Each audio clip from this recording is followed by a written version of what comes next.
first test. Only 762 to go. Well, as Father shared, I'm Deacon Ralph Poyo, and I am a deacon of the Diocese of Raleigh, North Carolina, but I currently live in Steubenville, Ohio. A little bit about me so you understand who is this Hobbit deacon who's coming and presenting a retreat for you.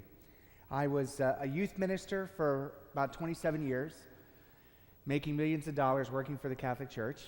And I was a director of faith formation for 7 years, ordained to the diaconate 10 years now. And about 8 years ago, the Lord told my wife and I it's time to leave our parish in Raleigh and start this new ministry that I've basically been doing for the past 7 years. So for the last 7 years, full-time, I've been a full-time missionary, or more accurately, a full-time evangelist, crisscrossing the country, doing a lot of parish staff retreats, missions, retreats, things of that nature, and that's what leads me here with you today. I'm married to my high school sweetheart, Susan. I thought I was going to get married maybe 25 and have a couple of kids by 30. I got married right out of college at 21. 2 years later, had my first daughter, Sarah. 15 months later, had my second daughter, Rachel.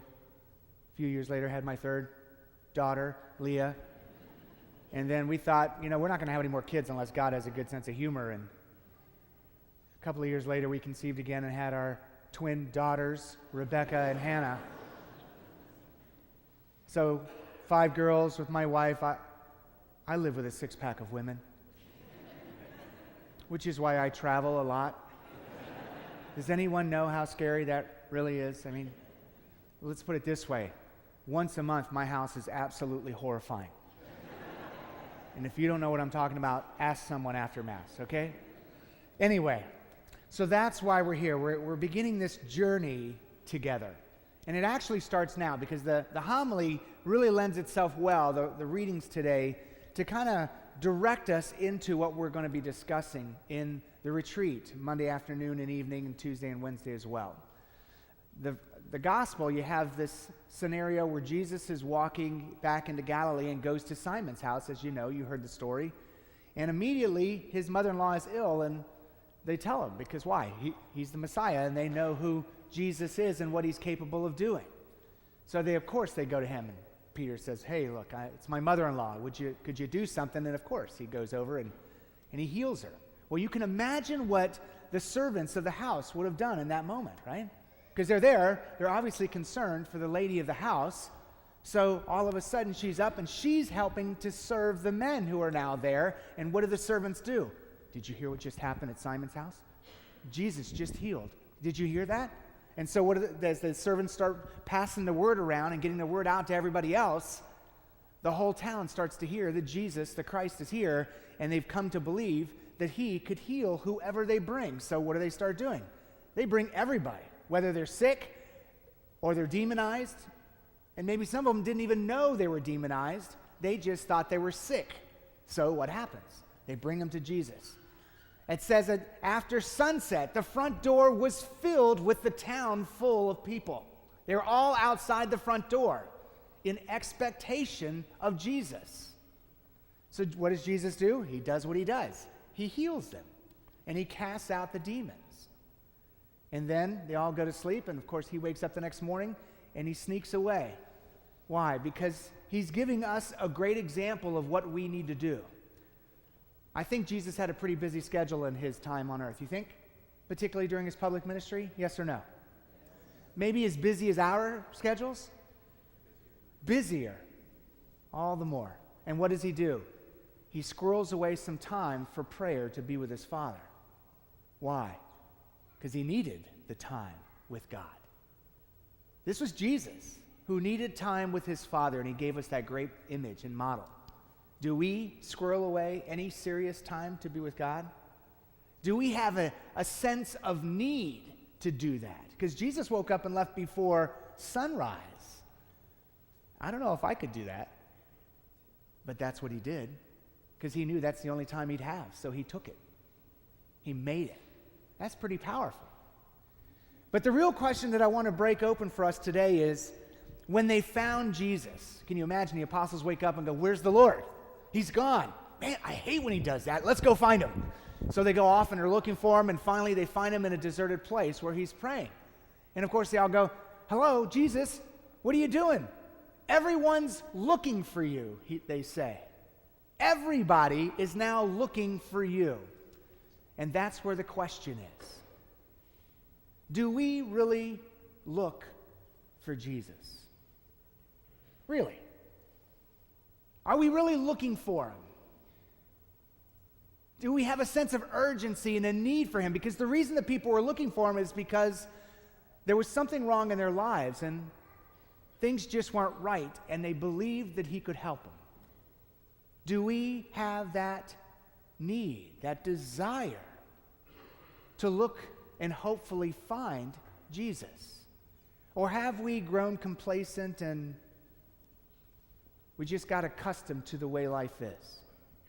Maybe we need a different illustration, because you see, we got to be able to take the readings that we hear every Sunday, and we got to be able to use them in a way to help us learn to change, because it's not enough for us to just come to Mass every Sunday, hear the reading, hear Father or the brother deacons preach, and then go back and live our lives exactly the same way we did before we came to Mass. Otherwise, what's the purpose of Mass if it's not to help us change so that we get to the place we want to be?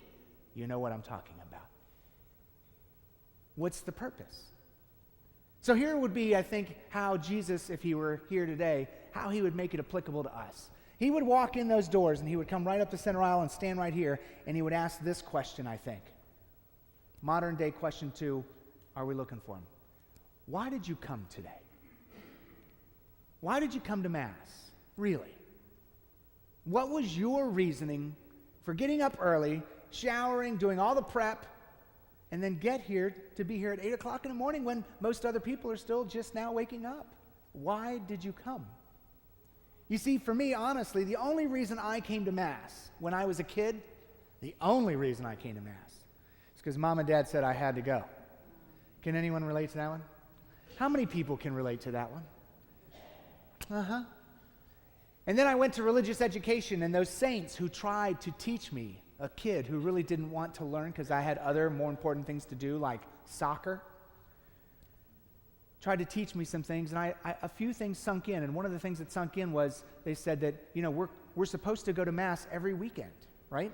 Saturday or Sunday, unless we have a good and valid reason. And by the way, a sports tournament is not a good and valid reason. And if we don't, we commit a mortal sin. And then they began to teach more, and they said that if you die in a state of mortal, you go to, well, I didn't want to go to hell. Anybody want to go to hell? Yeah, even though I've never spoken to anybody who's been and come back and told me it's a horrible place. I just kind of heard through the grapevine that heaven's the good place, hell's the bad place, avoid the bad place, go to the good place. And so now, to be honest with you, the only reason I would come to Mass and I would come in and sit with you guys and just kind of do our thing, right? Because, something's happening out here, right? And something's happening up there. But the only reason I came to Mass is because I didn't want to go to hell. But was I really looking for Jesus? Because he's going to show up there on that altar in just a little while. But I'll be honest, I was a youth minister serving the church for 6 years. And at the age of 27, I finally came to believe that Jesus was truly present on the altar. No offense, Father, but you do something on that altar that somehow doesn't transcend into our lives. Do you know what I mean? It's almost like there's a disconnect. Something powerful is happening up there, so you profess, and I've come to believe. But it's almost like we're in the cry room and there's a plate glass window right at the edge of the steps, and it's not penetrating our lives. And out here we got kids playing with oh, I love him. Do you share? Awesome. I love this guy. So cool. You see, it's just so hard, right? It's the human condition. I don't know about you, but it's like what Job was talking about in the first reading. Our life has become such a drudgery. It's just like we're just tired. You know what I mean? We're running 1,000,000 miles a minute. We're working like dogs. We're scattered all over the place, taking kids everywhere. And we have no time to stop and to rest and to just be. So we're lucky if we just get our butts in the pew. You know what I mean? Look, God, this is the best you got. You got me physically here. But is that really what Jesus wants? Or is there more? Let me give you one more thought. When I ran confirmation, you know what confirmation, the sacrament of confirmation, right? As a youth minister, I was responsible for preparing the students for confirmation. And when I would set up confirmation, that's that sacrament that once you get that diploma, you never have to learn about God again, right? Because you don't go to classes anymore. But I was working with my kids one day, and I put up a dry erase board up front, and I said, all right, I'm going to ask you guys a question. If this pertains to you, raise your hand. Ready? Here goes. And I'd like you to do the same thing. How many people want to go to heaven? I see some hands not raised, really wondering why you're here. Okay, so everybody raises their hands, and the kids are great. I said, terrific! You all want to go to heaven. That's awesome. So that means the next question is obvious. How are you going to get there? And they're like, huh? What is the plan to get to heaven? And they're looking at each other like, what's he talking about? I'm like, surely you know that God has a very specific plan to get you and I home. So what is it, guys? And they're looking at me like, a deer in headlights. What is he talking about? I said, well, Satan has a plan to keep us from going to heaven, right? Gosh, if you look at our world today, it kind of looks like his plan's winning. 80% of baptized Catholics are no longer practicing the faith in our country.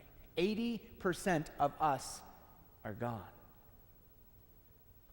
So if Satan has a plan, I told the kids, to keep us from going to heaven, and God has a specific plan to get us to heaven, don't you think you ought to know what that is? Because you told me, you raised your hand, you all said you wanted to go, so what's the plan?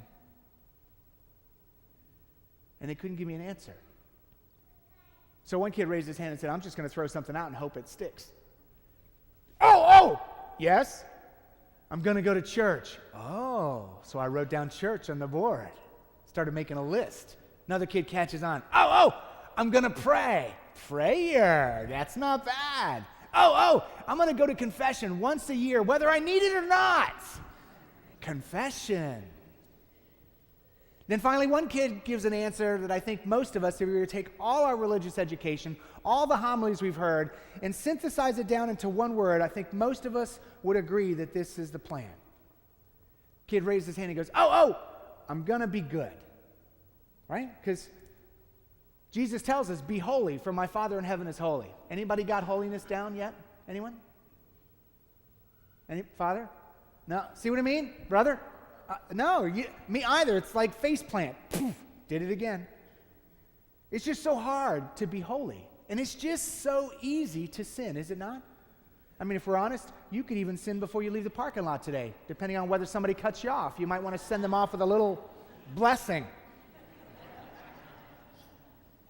Or we could sin just by going home and turning on the TV, because almost every channel is pumping out sin now, and we kind of forget that it's a sin to watch sin on television. It's just so easy. So what are we supposed to do? We got to go join the church, get our sacraments. We know we got to come to Mass every week. And then we got to go out there, and we got to be and do good things, and we hope at the end of our lives that what we've done is good enough to get us in. Yes? Let me see. Come on, group participation. What if I told you that's absolutely wrong? And I'm not joking. That is not the plan of salvation. And I could prove to you that good people can go to hell. Would you be interested in knowing what the real plan is? Yes or no? Yes. Wonderful. Terrific. Well, time's up. Father told me I got to cut it down because you guys have an hour and a half for each Mass, so we're done. You don't want me to stop? Okay, Father. I have good news and I have bad news. The bad news is I'm not going to tell you what the plan is now because we really don't have enough time. The good news is this is what we're going to talk about in the retreat. We're going to lay this out very clearly so that you can understand specifically how all of this God stuff works. In fact, I'm so confident in the message of the gospel that Jesus Christ has to offer us that when we connect the dots, what happens here will really begin to transcend into our lives. Let me ask you this one question. If you had the opportunity to experience life with God now on earth and for the remainder of your time on earth and then into the afterlife, would you? Yes or no? Well, that's what we've come to show you. How do we do that? Three times, 3 days. It's going to cost you because you got very busy lives, don't you? But you are worth the investment. And if you're a parent, your kids are worth that investment. Hope to see you there. And if you come, make sure you get here early because the back pews will fill up quickly.